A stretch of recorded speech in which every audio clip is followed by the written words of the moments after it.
अन्ना हजारे फिर एक बार अनशन पर बैठने जा रहे हैं। हजारे ने ऐलान किया है कि 30 जनवरी से वे अपनी जिंदगी का आखिरी अनशन करने वाले हैं। यह अनशन कृषि कानूनों के विरोध में किया जाएगा। अनशन दिल्ली या मुंबई के बजाय महाराष्ट्र के अहमदनगर जिले में खुद उनके अपने गांव रालेगंज सिद्धि में होगा। दिल्ली बॉर्डर पर चल रहे किसानों के आंदोलन पर अन्ना हजारे बारीकी से नजर बनाए हुए हैं। किसानों के समर्थन में उन्होंने बीते 8 दिसंबर को एक दिवसीय अनशन भी किया था। अब अन्ना चाहते हैं आमरण अनशन करना दिल्ली जाकर, और इसके लिए उन्होंने सरकार से रामलीला मैदान को दिए जाने की मांग की है, लेकिन सरकार की तरफ से कोई जवाब नहीं आ रहा। अब ऐसे में अन्ना हजारे की तरफ से यह घोषणा की गई है कि वे अपने गांव रालेगंज सिद्धि में ही आमरण अनशन करने वाले हैं कृषि कानूनों के विरोध में। 83 साल के अन्ना हजारे का पूरा नाम किशन बाबूराव हजारे है। पहले वो फौज में थे और फिर गांधीवादी विचारों से प्रभावित होकर उन्होंने समाज सेवा का रास्ता अख्तियार किया। पहले वो महाराष्ट्र में तमाम मुद्दों को उठाते रहे हैं, उनके लिए अनशन करते रहे हैं, आंदोलन करते रहे हैं, जैसे कि महाराष्ट्र में मंत्रियों की ओर से किए गए भ्रष्टाचार का मुद्दा, राइट टू इंफॉर्मेशन एक्ट का मुद्दा या फिर दारूबंदी का मुद्दा। इन तमाम मुद्दों को लेकर अन्ना हजारे सुर्खियों में रहे। कई बार उन्होंने अनशन किए और सरकार के साथ उनका टकराव हुआ, उन्हें जेल भी भेजा गया। लेकिन अन्ना को राष्ट्रीय पहचान मिली जन लोकपाल बिल के चलते। साल 2011 में जन लोकपाल कानून में कड़े प्रावधानों को शामिल किए जाने की मांग को लेकर अन्ना हजारे ने एक बड़ा अनशन किया। कई घंटों तक उनका यह अनशन चला और उनके इस अनशन में कई लोग शामिल हुए। अनशन का असर देश भर में पड़ा और देश भर में जगह जगह पर उनके समर्थन में अनशन किए जाने लगे। उनके इस अनशन का टीवी चैनलों पर लगातार लाइव कवरेज हुआ।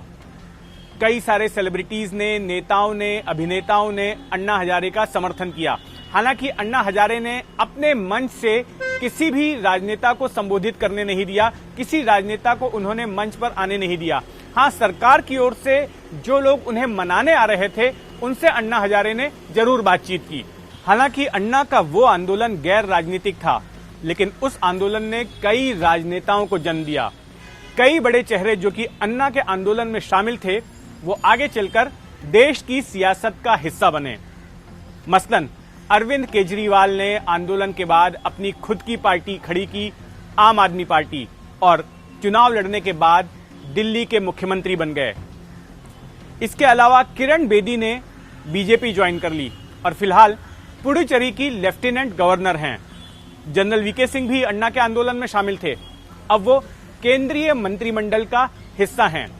शाजिया इल्मी जो अन्ना से जुड़ी हुई थी वो भी बाद में बीजेपी में शामिल हो गई। ऐसे कई सारे नाम हैं जो कि उस वक्त अन्ना हजारे के आंदोलन में शिरकत कर रहे थे और आज राजनीति में हैं।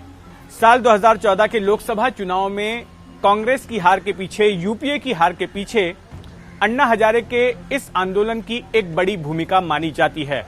जिस तरह का सरकार विरोधी माहौल अन्ना हजारे के इस आंदोलन की वजह से बना था, उसको बीजेपी जैसी विपक्षी पार्टियों ने जमकर भुनाया और इसके बाद सत्ता में आने में उन्हें आसानी हो गई। इस आंदोलन के बाद अन्ना हजारे ने एक फैसला किया कि जो भी आगे चलकर उनकी किसी भी मुहिम में, किसी भी आंदोलन में शिरकत करेगा तो उसे एक हलफनामा देना होगा कि वो राजनीति ज्वाइन नहीं कर सकता। दिल्ली बॉर्डर पर डटे किसानों को समझाने बुझाने के लिए केंद्र सरकार पहले से ही संघर्ष कर रही है और ऐसे में अन्ना हजारे का ये नया ऐलान कि वो अनशन करने जा रहे हैं सरकार के लिए एक नया सिरदर्द साबित हो सकता है और उन्हें मनाने के प्रयास भी अब शुरू किए जा चुके हैं।